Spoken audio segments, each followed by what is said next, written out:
सरकारी जासूस, खूबसूरत लड़कियां जिसकी कमजोरी है, फौरन तलाश करो, जिंदा या मुर्दा। मैंने प्यार किया तो ठीक किया, इजहार किया तो ठीक किया।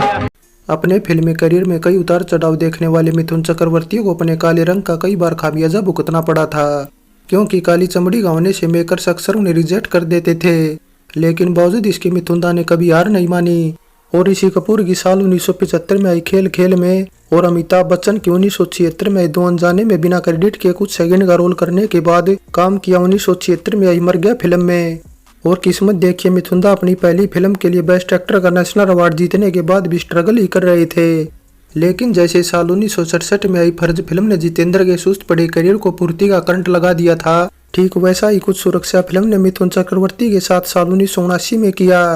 Action adventure crime drama thrill से भरी सुरक्षा फिल्म रिलीज हुई थी 22 जून 1979 में। रमेश पंत के निर्माण में बनी इस फिल्म की कहानी लिखी थी राजवंश ने, निर्देशन किया था रविकांत नागाइच ने, जबकि मेन कास्ट में नजर आए थे मिथुन चक्रवर्ती, रंजीता कौर। सपोर्टिंग कास्ट में थे जगदीप, इफ्तिकार, तेज सपरू, जीवन, जबकि साउथ के बालाजी मेन विलन के रोल में नजर आए थे। दिल था अकेला अकेला।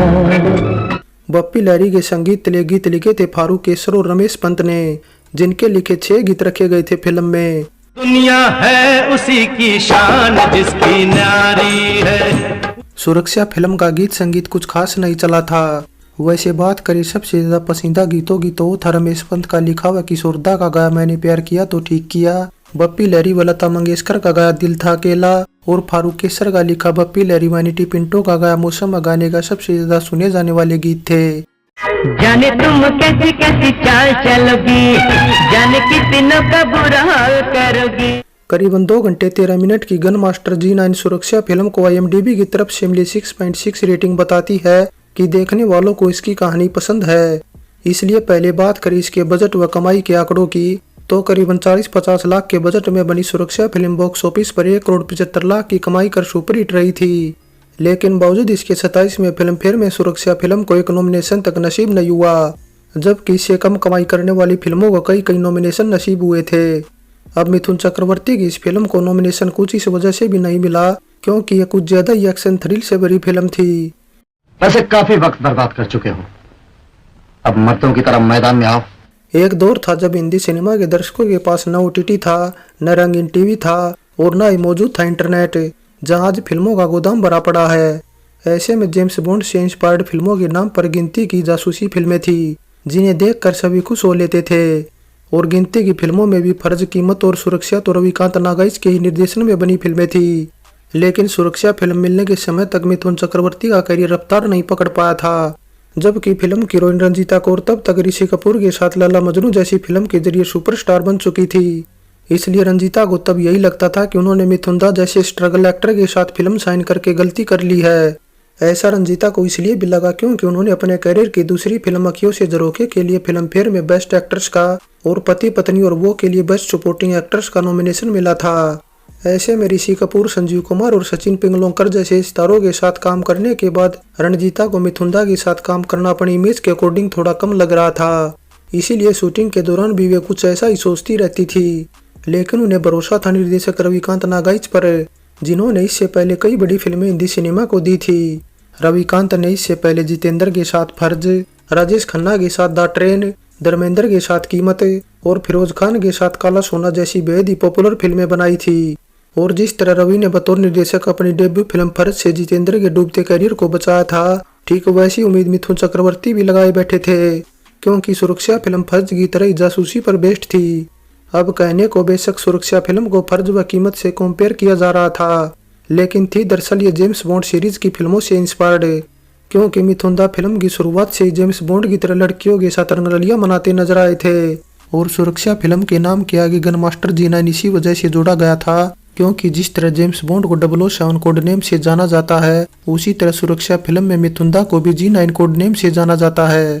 इसके अलावा जीवन का भी जुआ खेलने वाला एक सीन उठाया गया था साल 1964 में जेम्स बॉन्ड सीरीज की गोल्ड फिंगर फिल्म से।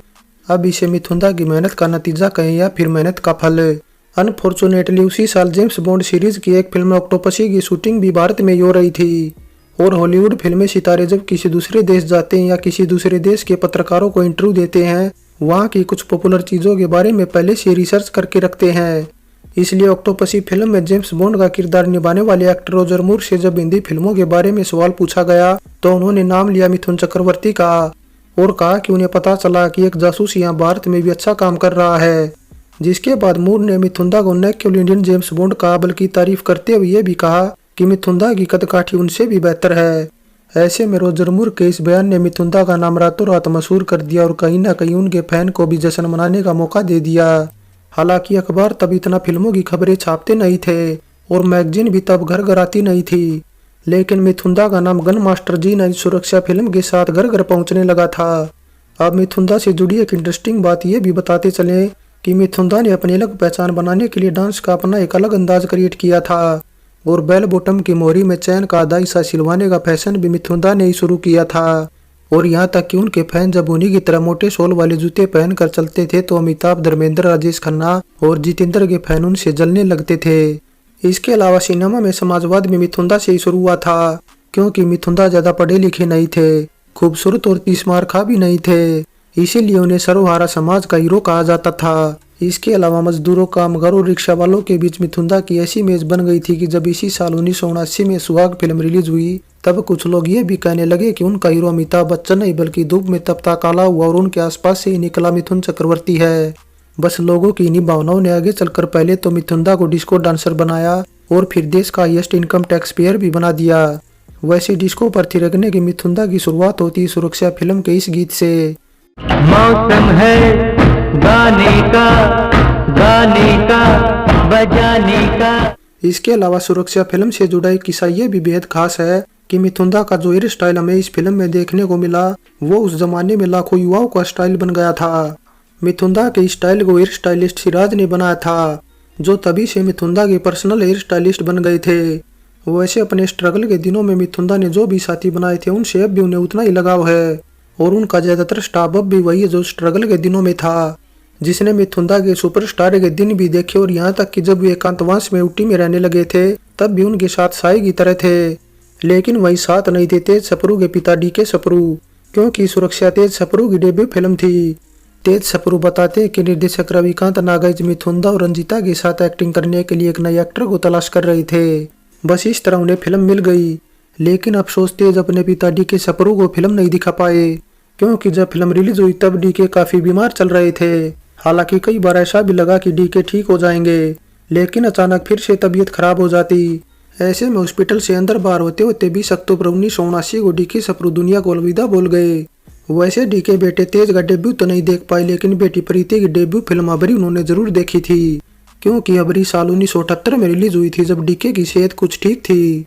वैसे तेज सप्रू ने अपने फिल्मी करियर में ज्यादातर गुर्गों के नेगेटिव रोल किए हैं, लेकिन सुरक्षा फिल्म में उन्होंने पॉजिटिव किरदार के साथ डेब्यू किया था।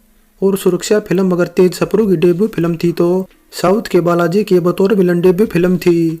हालांकि बालाजी सुरक्षा से महीना भर पहले अमरदीप में भी नजर आए थे, लेकिन उसमें उनकी केवल गेस्ट अपीयरेंस ही थी। वैसे सुरक्षा फिल्म में पहली बार बप्पी लहरी ने मिथुंदा के लिए गीत गाया था और फारूक केसर ने गीत लिखे थे, जिसके बाद बप्पी दा ने जहाँ मिथुंदा के लिए ढेरों सुपरहिट गीत गाए और संगीत तैयार किया, वहीं फारूक केसर से भी मिथुंदा ने अपनी कई फिल्मों के गीत लिखवाए थे। और दोस्तों, अगर आपने अभी तक हमारे दूसरे चैनल को सब्सक्राइब नहीं किया है तो जरूर से एक बार चेकआउट कर सब्सक्राइब करें। दूसरे चैनल पर भी हमने फिल्मों से जुड़ी वो बातें बताएं जो कोई और नहीं बता सका।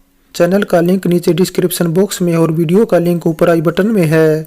सुरक्षा फिल्म से जुड़े कुछ और किस्सों की बात करें तो जब फिल्म मुंबई के माटुंगा बादल बिजली सिनेमा में रिलीज हुई तब पहले दिन के लास्ट शो में मिथुंदा अपने 2 करीबी दोस्तों के साथ दर्शकों का रिएक्शन देखने पहुंचे थे। इसलिए जब इंटरवल हुआ तब मिथुंदा चुपचाप मैनेजर के कैबिन में आकर बैठ गए, लेकिन तब अचानक किसी ने खबर उड़ा दी कि मिथुंदा फिल्म देखने आए हैं, तो पब्लिक शीशे तोड़कर मैनेजर के कैबिन में घुस गई। जबकि कुछ ऐसा बताया जाता है कि फिल्म के रिलीज से पहले एक दिन शुक्रवार की बात है, मिथुंदा मुंबई में सरेआम यूं ही निकल जाते थे और उन्हें कोई टोकता नहीं था। जबकि अचानक अगले दिन शुक्रवार को देसी जेम्स बॉन्ड बने मिथुंदा को पब्लिक ने हिंदी सिनेमा का नया सुपरस्टार बना दिया।